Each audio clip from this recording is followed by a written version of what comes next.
Hello' everyone, মোৰ travel ব্লগৰ দ্বিতীয়টো পাৰ্টলৈ আপোনালোক সকলোকে স্বাগতম জনাইছোঁ। এতিয়া আবেলি সময় প্ৰায় 4 বাজিব হৈছে আৰু আমি গৈ আছোঁ জগন্নাথ মন্দিৰলৈ। আবেলি প্ৰায় 4 বজাত জগন্নাথ মন্দিৰৰ শীৰ্ষত থকা দৰ্জাখন সলনি কৰা হয়। সেই দৰ্জাখন সলনি কৰাকৈ আমি চাব গৈছোঁ আৰু আমি আহি জগন্নাথ মন্দিৰ পালোহি। আমাৰ হোটেলৰ পৰা বেছি দূৰ নাছিলে বাৰু, 1.5 কিলোমিটাৰমান আছিলে প্ৰায়। আহি পাওঁতে অকণমান সময় দেৰিয়ে হৈ গ'ল। মানুহজন উঠা আমি দেখা নাপালোঁ। মন্দিৰত ওপৰত যিজন মানুহ উঠি যায় সেইজন উল্টাকৈ উঠি যায় দৰ্জাখন সলনি কৰিবলৈ, আৰু এই দৰ্জাখন সদায় সলনি কৰা হয়। আহক আমি চাওঁ দৰ্জাখন কিদৰে সলনি কৰে। সেয়া দেখিছেনে, মানুহজন মন্দিৰৰ একেবাৰে শীৰ্ষত উঠি আছে, চক্ৰটোত উঠি আছে। এতিয়া সেই দৰ্জাখন সলনি কৰিব। মোৰ লগতে আপোনালোকেও চাওক দৰ্জাখন সলনি কৰা।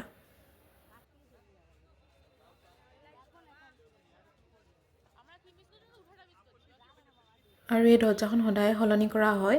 কোৱা হয় যদি দৰ্জাখন এদিন সলনি কৰা নহয় তেতিয়া মন্দিৰ 18 বছৰলৈ বন্ধ হৈ যাব বুলি কোৱা হয়। গতিকে দৰ্জাখন সলনি কৰা হয়। যিমানেই ধুমুহা বতাহ বৰষুণ নহওক কিয় এই দৰ্জাখন সদায় সলনি কৰা হয়। এয়া চাওক, মানুহজনে দৰ্জাখন সলনি কৰি আছে।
এয়া দৰ্জাখন সলনি কৰা হৈ গ'ল আৰু আমি ইয়াৰ পৰাই সেৱা কৰিলোঁ।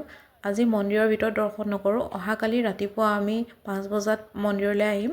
মন্দিৰত আবেলিও ধুনীয়াকৈ দৰ্শন কৰিব পাৰে আৰু ৰাতিও দৰ্শন কৰিব পাৰে। আমি ৰাতিপুৱা 5 বজাত মন্দিৰ দৰ্শন কৰিবলৈ আহিম। আৰু এয়া মন্দিৰৰ বাহিৰৰ পৰিৱেশ চাওক, বহিবলৈও ধুনীয়াকৈ জেগা বনাই থোৱা আছে। আৰু আমি এতিয়া আমাৰ হোটেলৰ ওচৰলৈ আকৌ ঘূৰি আহিলোঁ। অলপমান সময় সাগৰৰ পাৰত কটাই আমি হোটেললৈ ঘূৰি যাম, কাৰণ আজি সোনকালে শুবও লাগিব আৰু কাইলৈ সোনকালে উঠিবও লাগিব।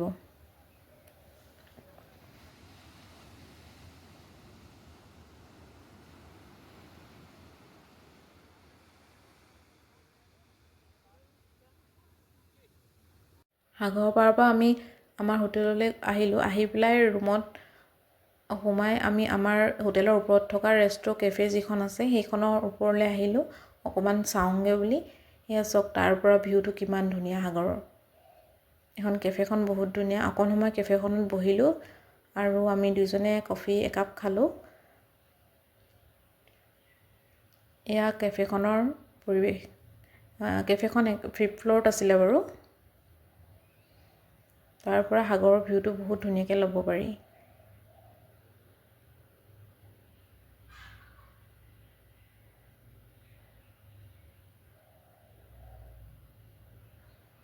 এইখন সাগৰখন চাওক কি ধুনীয়াকৈ ওপৰৰ পৰা চাই থাকিব পাৰি। আমি কফি একাপ খাই পেলাই আকৌ আমাৰ ৰুমলৈ বুলি ঘূৰি আহিলোঁ।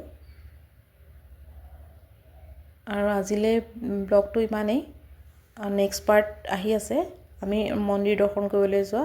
যদি ভিডিঅ'টো চাই ভাল লাগিলে তেনেহ'লে চেনেলটো ছাবস্ক্ৰাইব কৰিব, লাইক কৰিব আৰু কমেণ্ট কৰিবলৈ নাপাহৰিব। আজিলৈ আহিলোঁ তেন্তে।